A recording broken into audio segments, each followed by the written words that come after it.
আসলে কারোর জন্য ওই জায়গাটা থেমে থাকে না, সত্য কথা বলতে। তামিমকে অবভিয়াসলি আমরা সবাই মিস করেছি, কারণ ওর মতো একটা সিনিয়র প্লেয়ার থাকলে অবশ্যই জাতীয় দলে তামিমের ফেরা উচিত নয়। লাইভে এসে তামিম ইকবালকে টেকি বললেন ইমরুল কায়েস। বিস্তারিত জানতে সম্পূর্ণ ভিডিওটি দেখুন। গত বছর আফগানিস্তান সিরিজের মাঝপথেই আন্তর্জাতিক ক্রিকেট থেকে অবসর ঘোষণা দেন তামিম ইকবাল। অভিমানী তামিমকে দলে ফেরাতে গণভবনে ডেকে নেন প্রধানমন্ত্রী শেখ হাসিনা। গণভবন থেকে বের হয়ে তামিম জানান 1 মাস পর ফিরবেন। এরপর বিশ্বকাপের ঠিক আগে নিউজিল্যান্ড সিরিজে তাকে দলে ফেরানো হয়, কিন্তু নভেম্বরে বিশ্বকাপ দলে তাকে রাখা হয়নি, যে কারণে দেশের হয়ে খেলার আগ্রহ হারান সাবেক এই অধিনায়ক।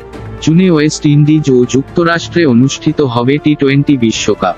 তার আগে বিসিবি চেয়েছিল তামিমকে দলে ফেরাতে, কিন্তু অতীতে একাধিকবার বিশ্বকাপে তামিমকে অবহেলা করায় জাতীয় দলে ফেরার আগ্রহ হারিয়েছেন তামিম। তাকে বাদ রেখেই আজ বিশ্বকাপের জন্য দল ঘোষণা করেছে বাংলাদেশ ক্রিকেট বোর্ড বিসিবি।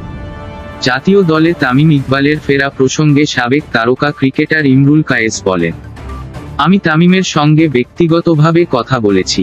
ও আসলে জাতীয় দলের ড্রেসিং রুম উপভোগ করছে না, কারণ সে ড্রেসিং রুমে আগের মতো শ্রদ্ধা পাচ্ছে না।